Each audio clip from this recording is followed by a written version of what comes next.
Assalamualaikum warahmatullahi wabarakatuh. Kembali lagi di channel Berita Mistis. Untuk kisah kali ini masih ada sebuah cerita dari kisahnya Bang Pian, sebuah kisah dari tulisannya Untung Prasetyo. Dan untuk kisah kali ini berjudul Diikuti Hantu Vietnam. Sebelum kita lanjut ke ceritanya, tekan dulu tombol like video ini dan jangan lupa tekan juga tombol subscribe channel ini. Nyalakan juga lonceng notifikasinya agar tidak ketinggalan cerita-cerita lainnya dari channel ini. Buat teman-teman yang pengen belanja-belanja, nanti silahkan saja klik etalase yang ada di pojok kiri bawah, atau teman-teman bisa kunjungi link pembelian yang ada di kolom deskripsi. Dan seperti apa untuk kisah kali ini? Langsung saja kita masuk ke ceritanya.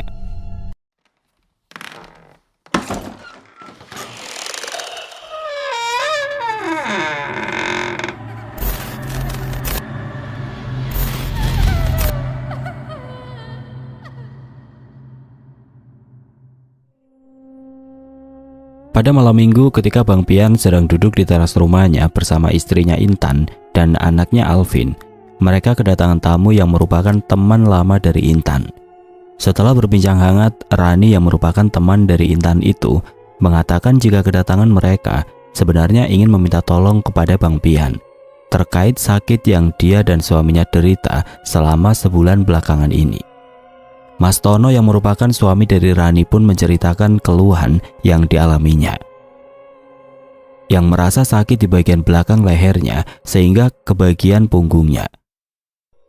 Selain merasa sakit seperti tertusuk, Mas Tono juga merasa panas yang tiba-tiba datang hingga membuatnya merasa sangat tidak nyaman.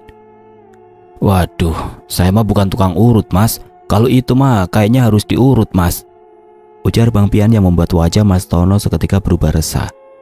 "Sudah Bang, saya sudah urut di beberapa tempat pengobatan tradisional dan juga menjalani terapi, tapi rasa sakit di bagian belakang leher dan punggung tidak juga kunjung menghilang," balas Mas Tono menjelaskan. "Lah, bagaimana urusannya? Diurut kagak juga sembuh?" saut Bang Pian yang merasa keheranan. "Iya Bang, maka dari itu saya dan Rani datang ke rumah Abang untuk minta bantuan Bang Pian. Karena tukang urut yang terakhir mengurut saya mengatakan jika ada sesuatu yang menempel di tubuh saya," ucap Mas Tono menjelaskan. "Iya Bang Pian, sekarang saya juga ngerasa sering merinding tiba-tiba. Dan juga penyakit Mas Tono kayak nular gitu ke saya," Ibu Rani menambahkan. "Ketempelan apaan sih? Ada-ada saja itu tukang urut. Ketempelan koyo kali," balas Bang Pian sambil berdiri dan mendekat ke arah Mas Tono. "Coba dah duduk di bawah biar saya lihat dulu." "Ya saya mah kagak bisa apa-apa, cuma barangkali saja," Ibu Bang Pian sambil mempersiapkan alas untuk mereka duduk di lantai. "Wah, barangkali apa ya Bang? Kok saya jadi takut ya?" balas Mas Tono yang wajahnya mulai terlihat pucat. "Ya pakai ditanya, namanya barangkali itu ada pasir, batu kali, lumpur, kadang juga yang kuning-kuning ngambang itu tuh. Nah, itu namanya barangkali," balas Bang Pian yang membuat Intan dan juga Rani tersenyum. Setelah Mas Tono mengambil posisi duduk bersila membelakanginya, Bang Pian pun mulai memejamkan kedua matanya dan mulai mengarahkan telapak tangannya ke arah bagian belakang leher dan juga punggung Mas Tono. Setelah beberapa saat berlalu, Bang Pian pun menepuk-nepuk bagian punggung dan juga belakang leher yang sakit. Kemudian dia mengatakan sesuatu yang membuat Mas Tono dan Rani terkejut. "Wah, berat. Ini mah berat," ujar Bang Pian sambil menggelengkan kepalanya. "Bang, jangan bercanda Pak. Orang kan jadi tambah takut. Tuh lihat dah mukanya Mas Tono, malah tambah pucat," seru Intan menanggapi apa yang baru saja dikatakan oleh Bang Pian. "Lah emang bener, ini berat ini. Bisa-bisa gua kagak sanggup mengatasinya. Emang ada yang nempel nih Mas di bahu situ. Makanya saya bilang berat," balas Bang Pian yang semakin membuat Mas Tono dan juga Rani ketakutan. "Terus saya harus bagaimana Bang? Masa sampean tidak bisa bantu saya?" tanya Mas Tono dengan penuh harap. "Insya Allah saya bantu. Sekarang ceritain dulu dah. Sampean bulan kemarin pergi kemana? Soalnya ini demit bukan demit lokal, tapi demit impor," balas Bang Pian yang langsung membuat ingatan Mas Tono kembali ke beberapa waktu yang telah berlalu. Mas Tono pun mulai menceritakan apa yang terjadi sebulan lalu. Saat itu Mas Tono mendapatkan tugas kunjungan kerja yang dilakukan oleh perusahaan tempatnya bekerja. Kunjungan kerja ke luar negeri itu dijadwalkan berjalan dalam waktu 2 minggu. Mas Tono dan kelima orang teman pekerjaannya pun berangkat menuju ke Hanoi yang merupakan ibu kota dari negara Vietnam. Sesampainya di Hanoi, Mas Tono dan teman-temannya dijemput oleh perwakilan perusahaannya yang bertugas di sana, dan dibawalah mereka ke sebuah hotel besar dengan bangunan yang terbilang sudah cukup tua. Mas Tono yang saat itu menempati kamar paling ujung bersama Mas Dedi, awalnya merasa nyaman berada di hotel tersebut. Tapi setelah beberapa hari menempati kamar itu, keduanya mulai mengalami keanehan-keanehan yang sempat membuat Mas Tono dan Mas Dedi merasa takut. Kejadian di luar nalar yang pertama terjadi adalah sewaktu Mas Tono dan teman-temannya kembali ke hotel. Pada saat itu Mas Tono ingat betul jika Mas Dedi berjalan di belakangnya bersama Iwan dan Nasrul, sementara Mas Tono berjalan bersama Dery, tepat di belakang Indra. Setelah Dery dan Indra masuk ke dalam kamar mereka yang berada di antara 2 kamar tempat Mas Tono itu, dia mulai merasa udara di sekitarnya berubah. Dan setelah sampai di depan pintu kamarnya, Mas Tono langsung bergegas membuka pintu kamar tersebut sambil melihat ke arah samping dengan maksud menunggu Mas Dedi. Tapi karena Mas Dedi dan 2 teman lainnya tidak segera muncul, akhirnya Mas Tono pun memutuskan untuk masuk ke dalam kamarnya. Alih-alih merasa aman, Mas Tono malah merasa semakin ketakutan ketika dia sudah berada di dalam kamarnya. Bau semerbak bunga yang tidak biasa mulai diciumnya dan hal itu pun membuat Mas Tono semakin merasa bulu kuduknya meremang. Tidak ingin terus terjebak dalam ketakutannya, Mas Tono pun mulai berzikir dalam hatinya serta memohon perlindungan dari Allah SWT, dan tidak lama kemudian bau semerbak yang tidak biasa itu perlahan menghilang serta rasa takut Mas Tono pun berangsur pergi. Namun ketenangan itu tidak berlangsung lama. Setelah bau semerbak itu menghilang, Mas Tono mulai mendengar suara samar-samar seperti langkah kaki di koridor depan kamarnya. Langkah itu terdengar mendekat, berhenti tepat di depan pintunya, namun tidak ada ketukan atau suara lain yang mengikuti. Jantung Mas Tono berdegup kencang. Ia berdiri mematung di dalam kamar, memperhatikan pintu dengan tajam. Sesaat ia ingin memastikan, tetapi rasa takut menahannya untuk membuka pintu. Beberapa menit berlalu tanpa adanya suara aneh, Mas Tono akhirnya memutuskan untuk mengabaikannya. Dia pun meyakinkan dirinya bahwa itu hanya imajinasinya saja. Ia kemudian duduk di tepi ranjang, mencoba mengalihkan perhatian dengan membuka tasnya untuk mengecek barang-barang bawaan. Namun saat ia mengangkat pandangan ke arah cermin besar di dinding kamar, tiba-tiba Mas Tono melihat sesuatu yang membuatnya tertegun. Bayangan samar seorang wanita berdiri di sudut ruangan, berpakaian hitam dengan rambut panjang menjuntai menutupi wajahnya. Mas Tono tersentak dan ketika ia menoleh langsung ke arah sudut itu, tiba-tiba sosok yang dilihatnya pun menghilang. Pikirannya mulai dipenuhi pertanyaan, apakah ia terlalu lelah atau ada sesuatu yang benar-benar tidak biasa terjadi di kamar ini. Keesokan harinya Mas Tono membicarakan pengalamannya dengan Mas Dedi yang akhirnya masuk ke kamar malam itu setelah beberapa waktu. Ternyata Mas Dedi juga mengalami kejadian aneh di perjalanan menuju kamar. Ia merasa seperti diikuti seseorang yang berjalan sangat dekat di belakangnya. Tetapi ketika menoleh, koridor itu kosong. Mas Dedi bahkan mengaku sempat mendengar bisikan samar, meskipun ia tidak bisa memahami apa yang diucapkan. Hari-hari berikutnya keanehan di kamar mereka semakin menjadi-jadi. Lampu kamar sering berkedip tanpa alasan. Air dari keran kamar mandi tiba-tiba mengalir sendiri, dan sesekali suara ketukan terdengar dari dinding, meskipun kamar sebelah sudah jelas dihuni oleh teman mereka. Mas Tono dan Mas Dedi mencoba mencari alasan logis untuk setiap kejadian, tetapi semua terlalu aneh untuk diabaikan. Pada minggu kedua, Mas Tono pun kembali mengalami kejadian janggal di kamar tempatnya menginap. Saat itu Mas Tono yang tiba lebih dulu di kamarnya memilih langsung pergi ke kamar mandi untuk membersihkan diri agar rasa lelah yang dirasakannya berkurang. Semuanya berjalan normal ketika Mas Tono berada di dalam kamar mandi. Namun hal yang membuatnya kebingungan pun mulai kembali terjadi setelah dia keluar dari dalam kamar mandi dan melihat Mas Dedi duduk di tempat tidurnya menghadap ke bagian jendela kamar yang tampak tidak tertutup oleh tirai. Walau merasa ada sesuatu yang aneh dengan Mas Dedi, tapi Mas Tono berusaha untuk tetap tenang.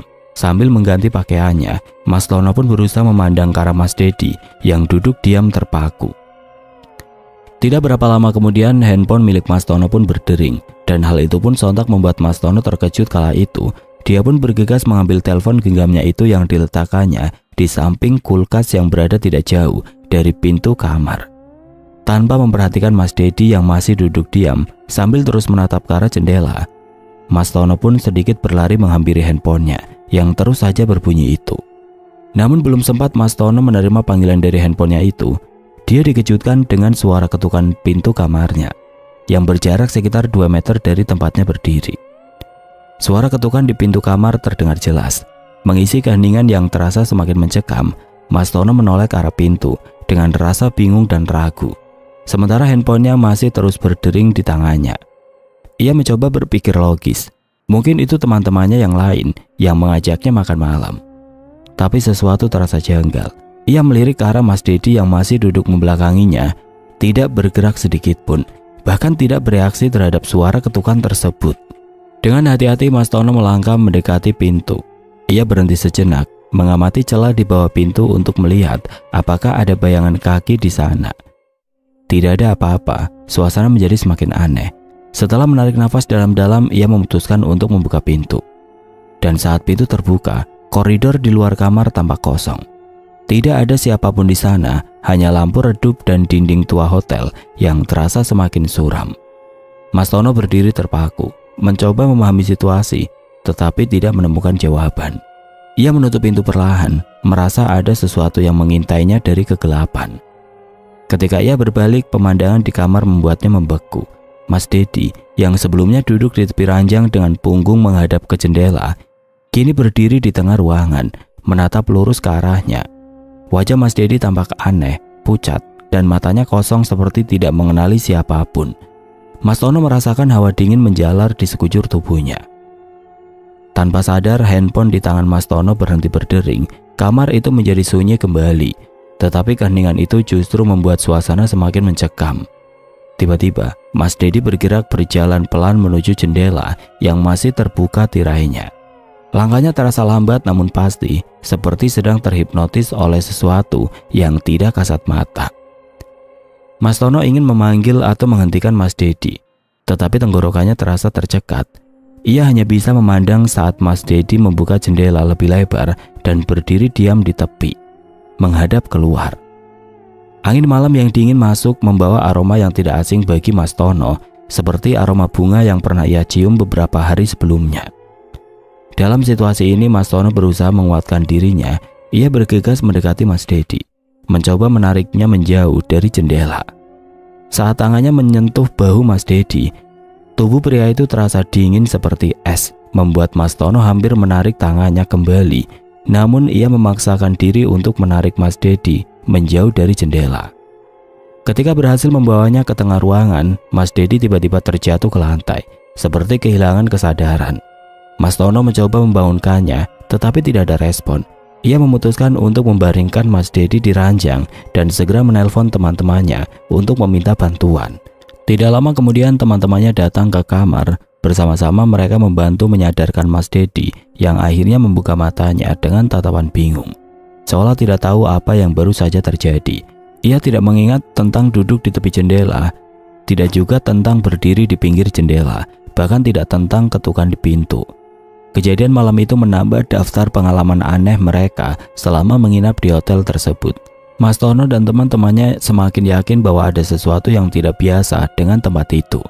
Mereka pun sepakat untuk lebih berhati-hati dan berusaha tidak terpisah satu sama lain. Meskipun hanya tinggal beberapa hari lagi sebelum mereka meninggalkan Hanoi. Tepat 1 hari setelah kejadian yang cukup membuat Mas Tono ketakutan, kini giliran Mas Dedi yang mengalami hal serupa. Malam itu dia merasa suhu di dalam kamarnya terasa panas sekali.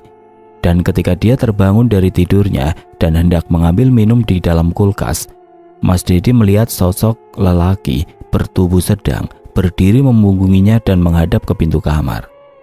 Awalnya dia mengira itu adalah seorang pegawai hotel, tapi setelah sosok yang dilihatnya itu berjalan mengambang di atas lantai dan menghilang di balik pintu kamar, barulah Mas Dedi sadar jika yang dilihatnya itu bukanlah manusia, tapi sosok hantu.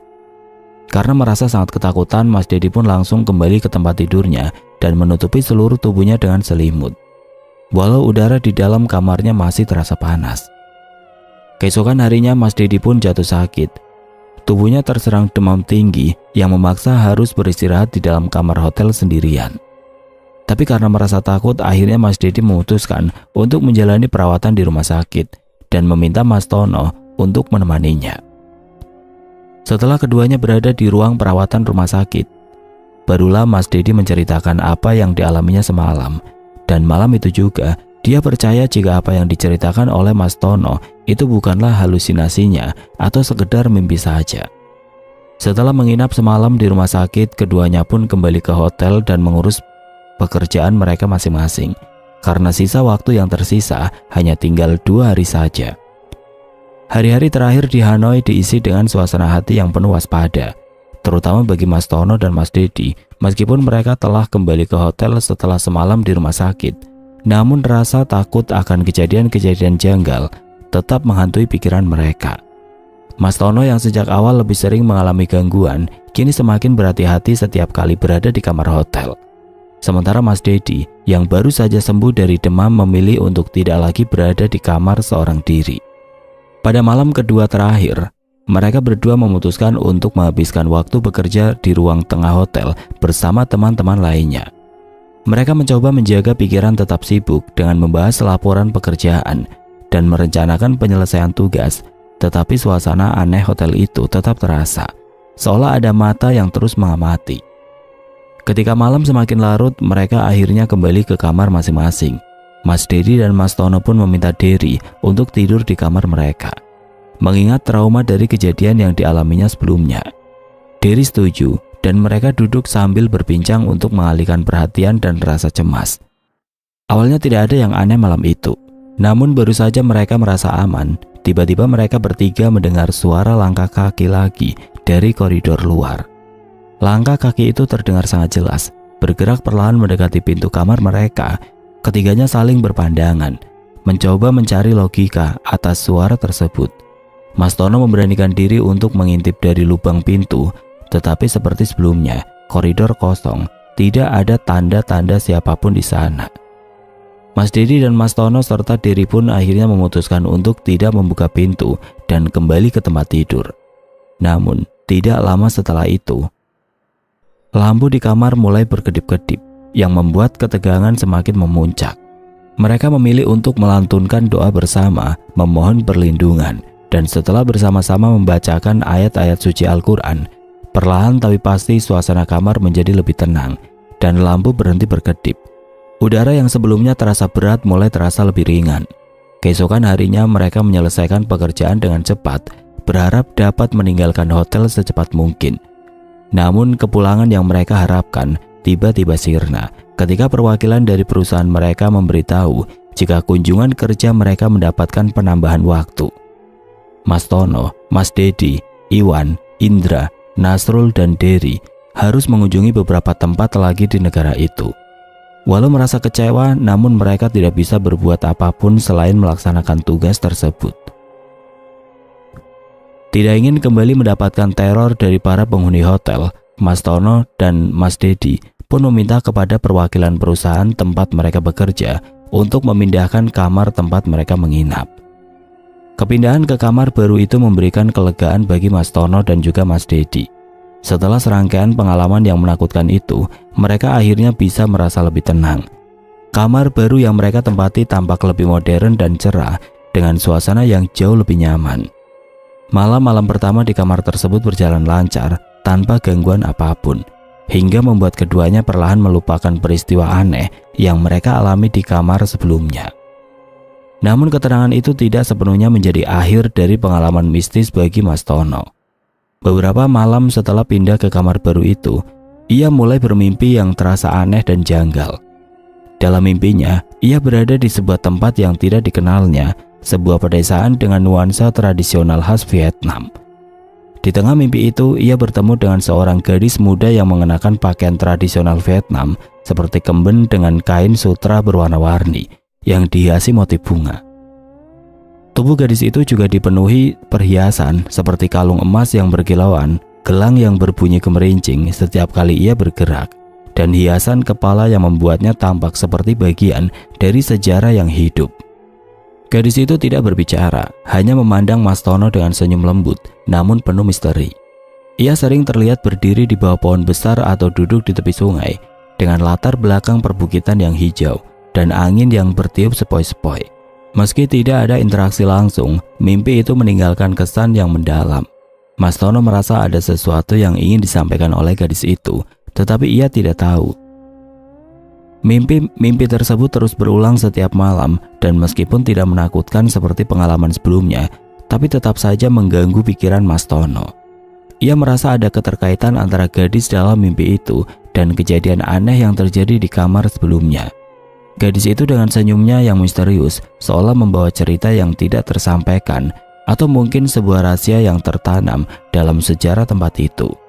Mas Tono tidak membicarakan mimpi-mimpinya kepada siapapun, bahkan kepada Mas Dedi. Ia hanya mencatat detail mimpi itu dalam ingatannya, berharap bisa memahami maknanya di kemudian hari. Setelah malam-malam yang penuh dengan mimpi misterius dan gangguan aneh, kesehatan Mas Tono mulai terganggu. Rasa sakit di bagian belakang lehernya yang awalnya ia anggap sebagai rasa pegal biasa, semakin parah setiap harinya. Meskipun ia mencoba mengabaikan rasa sakit itu demi menyelesaikan pekerjaannya di Hanoi, namun rasa nyeri itu terus memburuk. Terutama setelah malam-malam di mana ia kembali bermimpi tentang gadis muda berpakaian tradisional. Dalam mimpinya gadis itu tidak lagi hanya tersenyum atau berdiri diam. Kali ini ia mendekat kepada Mas Tono dan mulai berbicara dengan suara lembut, tetap dalam bahasa yang tidak dimengerti. Gadis itu tampak emosional, seolah-olah sedang mencoba menyampaikan sesuatu yang penting. Tangan halusnya bahkan menyentuh leher Mas Tono, membuatnya terbangun dengan perasaan tercekik dan rasa nyeri yang lebih tajam di lehernya. Mas Tono mencoba mengabaikan hal itu. Dia berpikir apa yang dialaminya itu merupakan akibat kelelahan dan stres yang menjadi penyebabnya. Namun ketika rasa sakit itu tidak kunjung hilang, bahkan setelah ia kembali ke Jakarta, kekhawatirannya semakin besar. Sementara itu Mas Dedi tampak lebih tenang dan tidak lagi mengalami kejadian aneh sejak mereka pindah ke kamar baru. Ia mencoba meyakinkan Mas Tono bahwa semua yang terjadi di Hanoi hanyalah kebetulan atau efek dari kelelahan saja. Akan tetapi Mas Tono yang merasakan sendiri rangkaian kejadian aneh itu sulit untuk percaya bahwa semuanya hanyalah kebetulan. Setelah kembali ke Jakarta, kondisi Mas Tono justru semakin memburuk. Rasa sakit di lehernya disertai dengan rasa berat di tubuh, seperti ada sesuatu yang terus-menerus menekan. Ia akhirnya memutuskan untuk memeriksakan diri ke dokter. Anehnya, hasil pemeriksaan medis tidak menunjukkan adanya masalah fisik. Dokter hanya menyarankan istirahat dan mengurangi stres. Namun rasa sakit itu tetap ada, dan mimpi tentang gadis muda itu terus menghantui tidurnya. Kini gadis itu terlihat semakin jelas dalam mimpinya. Matanya yang besar menatap langsung ke arahnya, penuh dengan emosi yang sulit dijelaskan. Ia berbicara lebih sering, tangannya pun menunjuk ke arah tertentu. Tetapi Mas Tono tetap tidak bisa memahami maksudnya. Karena merasa tidak ada solusi dari sisi medis, Mas Tono akhirnya beralih ke pengobatan tradisional dan juga urut serta bekam. Namun semuanya juga tampak belum membuahkan hasil. Hingga dia bertemu dengan seorang tukang urut yang mengatakan jika ada sosok makhluk gaib yang berada di tubuhnya. Nah itu, makanya saya bilang berat. Itu demit perempuan emang asalnya dari sono mas, ujar Bang Pian setelah dia mendengarkan apa yang dialami Mas Tono beberapa waktu yang lalu. Waduh, terus gimana ini bang? Apakah sosok itu bisa dihilangkan dari tubuh saya? Tanya Mas Tono dengan wajah yang terlihat semakin ketakutan. Itu dia yang jadi masalah. Saya kagak ngerti dia ngomong apa. Dikata bahasa Cina bukan. Dikata bahasa Mandarin yang kayak di film-film vampir juga bukan. Balas Bang Pian menjelaskan. Emangnya dia minta apaan bang? Tanya Intan yang merasa ikut penasaran dengan apa yang disampaikan oleh Bang Pian. Lah, dikata gua kagak ngerti dia ngomong apaan. Lu pakai nanya lagi. Balas Bang Pian dengan wajah kesalnya. Masa nggak ada cara sih bang buat ngusir itu demit? Ucap Rani penuh harap. Ya gimana ya? Gua mau usir dia nempelnya kuat banget ini. Kalau gua paksa, pasti Mas Tono bakalan sakit dah. Balas Bang Pian yang masih kebingungan mencari cara untuk mengatasi permasalahan tersebut. Kalau gitu, coba gua komunikasi lagi sama dia. Kali aja dia mau tinggal di Glodok. Kan dia bisa ketemu tuh sama jin yang sebangsa dia tuh. Ibu Bang Pian yang meminta Mas Tono untuk kembali duduk bersila. Dengan tenang, Bang Pian pun kembali mendalami energi yang menempel pada tubuh Mas Tono dan mencoba berkomunikasi dengan sosok gaib yang terus mengikutinya. Meskipun bahasa yang digunakan oleh makhluk itu sulit dimengerti, namun melalui intuisi dan petunjuk-petunjuk lain, Bang Pian akhirnya memahami apa yang diinginkan oleh sosok tersebut. Makhluk yang berada di tubuh Mas Tono itu digambarkan sebagai seorang perempuan muda dengan pakaian tradisional dan perhiasan khas. Ternyata tidak memiliki niat jahat terhadap Mas Tono. Ia hanya merasa terikat dengan Mas Tono setelah pria itu tinggal di hotel yang menurut Bang Pian merupakan tempat keberadaan makhluk tersebut. Sosok perempuan itu tampaknya membawa cerita masa lalu yang penuh kesedihan.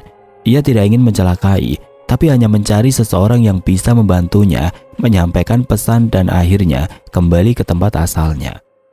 Bang Pian menjelaskan bahwa sosok tersebut merasa tersesat dan tidak bisa kembali ke tempatnya tanpa bantuan. Keberadaan Mas Tono entah bagaimana menjadi penghubung bagi makhluk tersebut. Mungkin karena energi tertentu yang dimiliki oleh Mas Tono atau karena interaksi yang tidak disengaja selama berada di Hanoi. Sosok makhluk gaib berwujud gadis itu terus mengikuti Mas Tono dengan harapan bisa menemukan jalan untuk pulang. Setelah memahami situasinya, Bang Pian pun menyampaikan kepada Mas Tono dan juga Rani tentang apa yang diinginkan dari sosok makhluk gaib yang masih berada di tubuh Mas Tono dan bahkan sering berpindah juga ke tubuh Rani kala itu. Alhamdulillah, akhirnya gua ngerti juga apa yang dia mau. Gua paham dah sekarang. Seru Bang Pian yang sontak membuat Mas Tono dan Rani tersenyum penuh harap. Gimana Bang? Dia minta apa dari saya? Tanya Mas Tono penasaran. Dia kagak minta apa-apa Mas. Dia cuma minta dibalikan lagi ke tempatnya. Balas Bang Pian yang tentunya membuat Mas Tono dan Rani terkejut mendengarnya.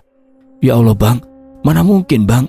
Kita aja ke sono diongkosin sama kantor. Nah sekarang kita diminta buat nganterin dia. Ongkos dari mana Bang Pian? Saut Rani dengan nada suara yang terdengar kesal. Iya Bang, saya tidak punya ongkos buat beli tiket pulang pergi ke Vietnam. Ibu Mas Tono dengan suara pelan. Ya saya kan kagak minta Mas Tono buat nganterin dia. Saya cuma ngasih tahu apa maunya dia nih. Soal antar mengantar kita paketin aja. Balas Bang Pian yang membuat Mas Tono dan Rani merasa lega tapi juga sedikit kebingungan dengan candaannya. Si abang, yang serius apa Bang? Orang kan jadi bingung itu. Saut Intan yang mulai terlihat kesal. Lah emang bener, kan gua kagak minta Mas Tono nganterin. Lagian kita kagak boleh nurutin kemauannya jin. Lah enak di dia, dosa di kita. Balas Bang Pian dengan tegas. Ya terus solusinya gimana Bang? Tanya Mas Tono penasaran. Ya kita keluarin Mas. Apa mau dipelihara nih demit impornya? Balas Bang Pian sambil tertawa. Insya Allah bisa disuruh pergi, tapi pakai proses ya. Kalau mau cepet ya Mas Tono harus nginep di sini, biar bisa saya kerjain sekaligus. Ibu Bang Pian dengan wajah yang terlihat serius. Nggak apa-apa Tan, gue sama laki gue nginep di rumah lu. Tanya Rani kepada sahabatnya. Ya nggak apa-apa lah, emangnya kenapa? Lu kan bisa tidur di kamar gua. Nah, Mas Tono biar sama Bang Pian di teras. Balas Intan yang membuat semua tertawa malam itu. Setelah malam semakin larut, Intan pun mempersilahkan Rani untuk tidur di kamar bersamanya. Sementara itu Bang Pian dan Mas Tono masih berbincang tentang banyak hal seputar pekerjaan mereka. Bang Pian tahu jika sosok makhluk ya gaib yang ada di tubuh Mas Tono mulai memberi rasa sakit di bagian belakang leher dan juga punggungnya itu, mulai membacakan doa-doa untuk melemahkan energi dari makhluk gaib tersebut. Doa-doa itu tidak hanya untuk melemahkan energi makhluk gaib yang menempel di tubuh Mas Tono, tetapi juga untuk menciptakan perisai agar sosok itu tidak makin mendekat atau mempengaruhi emosi dan fisik Mas Tono lebih jauh. Suasana ruangan mulai terasa sedikit lebih dingin, tetapi Bang Pian tetap tenang. Dia pun memberikan isyarat kepada Mas Tono agar tetap duduk santai dan tidak khawatir. Setelah beberapa waktu, Bang Pian meminta Mas Tono untuk duduk lebih dekat agar ia bisa melakukan pembersihan energi secara langsung. Dengan tangan terangkat, Bang Pian melantunkan doa-doa lebih keras, memohon kepada Yang Maha Kuasa agar energi negatif yang menempel di tubuh Mas Tono dilemahkan dan dikeluarkan sepenuhnya. Mas Tono hanya bisa memejamkan mata mengikuti alunan doa yang dipimpin Bang Pian. Tidak berselang lama, tiba-tiba Mas Tono mulai merasakan sensasi seperti aliran panas yang bergerak di sepanjang punggungnya, diikuti rasa dingin di bagian leher. Tubuhnya terasa berat, tetapi perlahan rasa sakit yang dirasakannya mulai berkurang. Bang Pian terus membaca doa dengan suara mantap, diselingi beberapa gerakan tangannya yang seolah-olah menarik sesuatu dari tubuh Mas Tono. Setelah hampir 1 jam, Bang Pian berhenti. Ia menghela napas panjang, kemudian menyeka keringat di dahinya. Sedangkan Mas Tono, meskipun merasa lelah, tapi ia merasakan kelegaan yang luar biasa. Rasa sakit di punggung dan lehernya tidak sepenuhnya hilang, tetapi jauh berkurang dibandingkan sebelumnya. Bang Pian lalu menjelaskan kepada Mas Tono bahwa sosok makhluk gaib tersebut mulai melemah. Tetapi belum sepenuhnya lepas, ia menyarankan agar Mas Tono mencoba untuk tidur, meskipun ia masih merasa sedikit waspada. Sementara itu, Bang Pian duduk di ruang tengah, melanjutkan doa-doanya secara diam-diam hingga suasana benar-benar hening.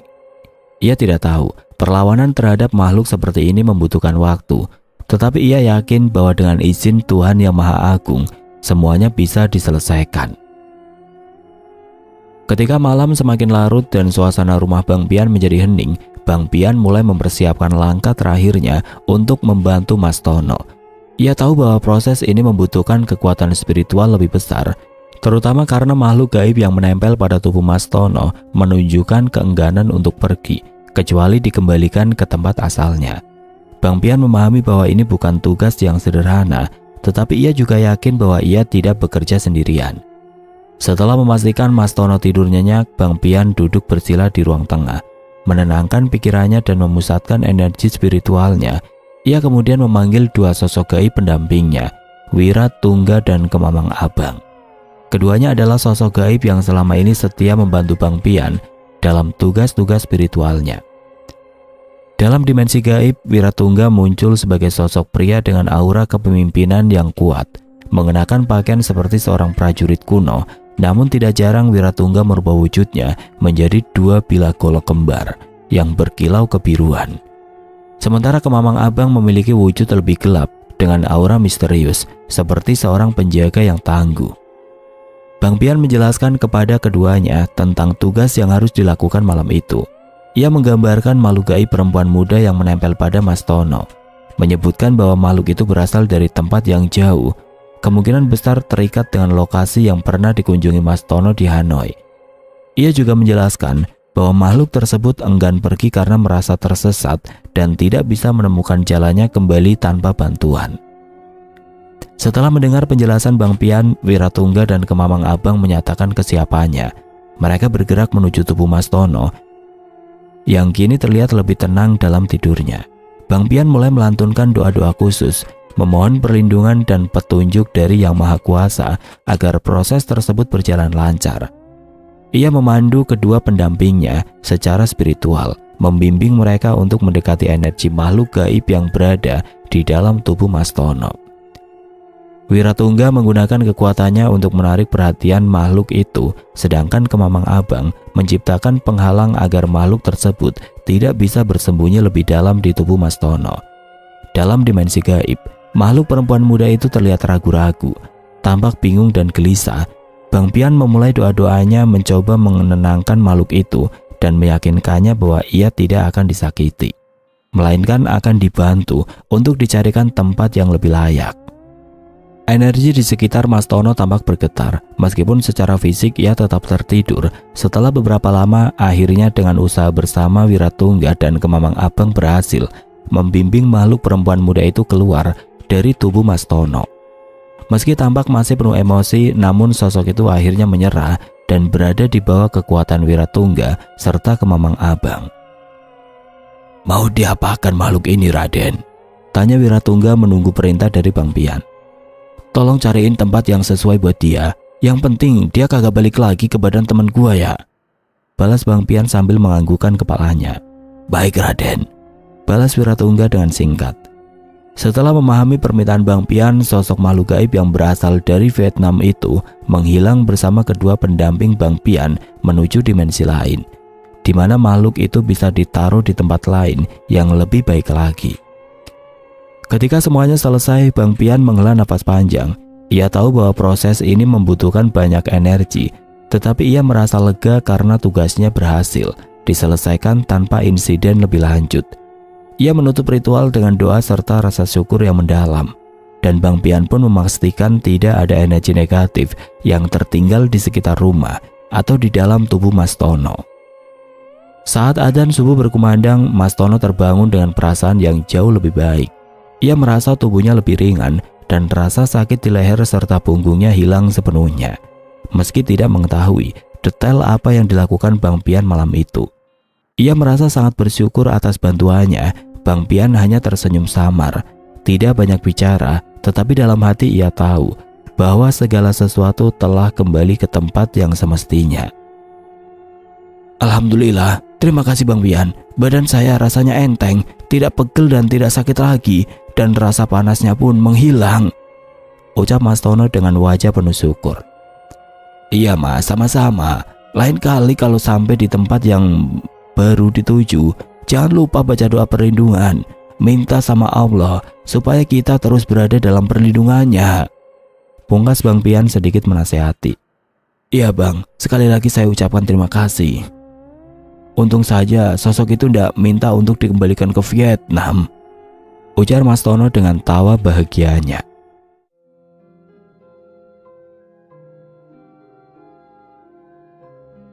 Oke teman-teman, sekian untuk kisah kali ini. Bagaimana menurut kalian tentang kisah ini? Tulis komentar kalian di kolom komentar. Dan buat teman-teman yang baru bergabung, jangan lupa untuk like, komen, share, serta subscribe channel ini. Dan nantikan kisah-kisah horor berikutnya tetap di channel Berita Mistis. Wassalamualaikum warahmatullahi wabarakatuh.